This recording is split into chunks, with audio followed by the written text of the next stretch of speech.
So my name's Ollie. I'm a commercial advisor for founder-led recruitment and sales businesses. The market is noisy. I help simplify.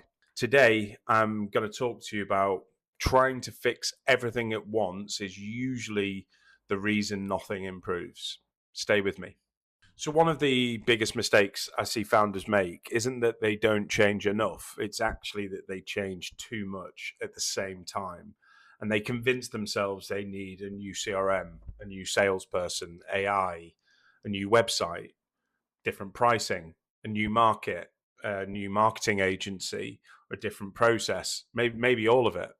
And 3 months later, they're still frustrated. Nothing seems to improve, not because they were bad ideas, but because they changed so many variables. They no longer know what the actual problem was. And that's exactly why the business stays unpredictable. So most founders, they don't like sitting with problems. They like action because action feels productive. Buying software feels productive. Hiring someone feels productive. Launching a new website feels productive.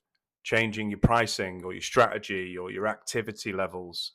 Most founders are trying to solve symptoms and they're not trying to diagnose the cause. Imagine walking into the doctors because you're tired, and instead of asking questions, they immediately prescribe 6 different medications. They change your diet, they book surgery, they tell you to stop exercising, they give you vitamins, and then they send you home. And if you feel better, which one actually worked? If you feel worse, which one caused it? Good doctors, they don't isolate variables. They diagnose first, treat second. And businesses should work exactly the same way. So now think about your own business. Revenue starts dropping, so you hire another salesperson. You change the commission structure. You buy an AI tool. You replace the CRM. You start posting every day on LinkedIn, or redesign the website. You change your target market, and you launch an outbound campaign. And then 6 months later, nothing's changed. Not because the ideas were wrong, but nobody stopped and asked what was actually broken. Was it a client concentration, poor qualification, weak positioning, forecasting, founder dependency, pricing, capacity? Nobody knows anymore because you tried to change everything at once.